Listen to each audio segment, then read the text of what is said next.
حدیث نبوی صلی اللہ علیہ وآلہ وسلم۔ حضور اکرم صلی اللہ علیہ وآلہ وسلم گھر تشریف لائے تو روٹی کا ٹکڑا گرا ہوا دیکھا۔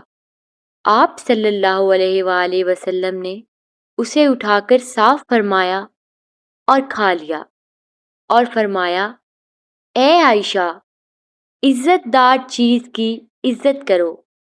جب اللہ کسی قوم کا رزق چھین لیتا ہے تو واپس نہیں کرتا۔ فرمان مصطفیٰ صلی اللہ علیہ وآلہ وسلم ہے، دعا سے تقدیر پلٹ جاتی ہے اور نیکیوں سے عمر میں اضافہ ہوتا ہے۔ بے شک بندہ گناہ کی وجہ سے اس رزق سے بھی محروم ہوتا ہے جو اسے پہنچنا ہوتا ہے۔ حضرت انس رضی اللہ عنہ سے روایت ہے کہ رسول اللہ صلی اللہ علیہ وآلہ وسلم کے زمانہ میں دو بھائی تھے۔ ان میں سے ایک رسول اللہ صلی اللہ علیہ وآلہ وسلم کی مجلس حدیث میں شریک ہوتا تھا اور دوسرا محنت مزدوری کرتا تھا۔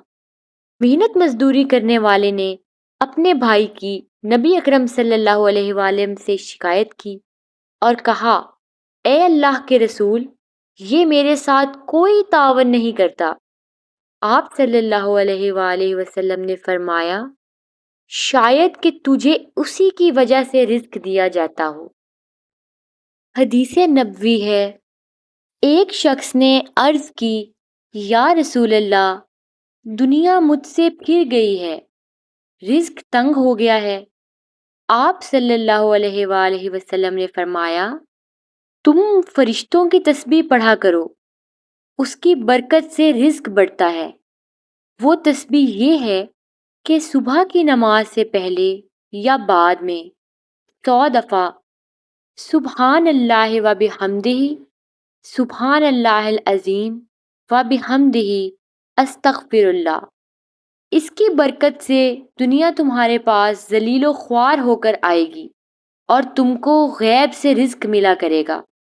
اور اس تسبیح کے ہر کلمہ کی برکت سے اللہ تعالیٰ ایک فرشتہ پیدا کرے گا جو قیامت تک یہ تسبیح پڑھتا رہے گا اور تم کو اس کا ثواب ملا کرے گا۔ اس شخص کا کہنا ہے کہ میں نے یہ وظیفہ پڑھنا شروع کیا اور ہمیشہ پڑھتا رہا۔ تھوڑے ہی دنوں میں اللہ تعالیٰ نے میرا رزق کھول دیا اور میری تنگ دستی دور کر دی۔ اور آپ نے فرمایا، سبحان اللہ و بحمدہ، جو مرد یا عورت دن رات میں 100 دفعہ پڑھے گا تو اس کے سب گناہ معاف ہو جائیں گے، اگرچہ سمندر کی جھاگ کے برابر۔ اس شخص کو 7 دن گزرے تھے کہ خدمت اقدس میں حاضر ہو کر عرض کی، حضور، دنیا میرے پاس اس کثرت سے آتی ہے کہ میں حیران ہوں، کہاں اٹھاؤں اور کہاں رکھوں۔ روایت ہے، حضرت عمر ابن خطاب سے فرماتے ہیں، میں نے رسول اللہ صلی اللہ علیہ وآلہ وسلم کو فرماتے سنا کہ اگر اللہ پر جیسا توکل چاہے ویسا توکل کرو تو تم کو ایسے رزق دے گا جیسے پرندوں کو دیتا ہے۔ وہ صبح کو بھوکے جاتے ہیں اور شام کو شکم سیر لوٹتے ہیں۔ رسول اللہ صلی اللہ علیہ وآلہ وسلم نے فرمایا، جس نے کثرت سے اللہ تعالیٰ سے اپنے گناہوں کی معافی مانگی، اللہ تعالیٰ اس کے ہر غم سے نجات دیں گے، ہر مشکل سے نکال دیں گے اور اسے وہاں سے رزق مہیا فرمائیں گے جہاں سے اس کا وہم و گمان بھی نہ ہوگا۔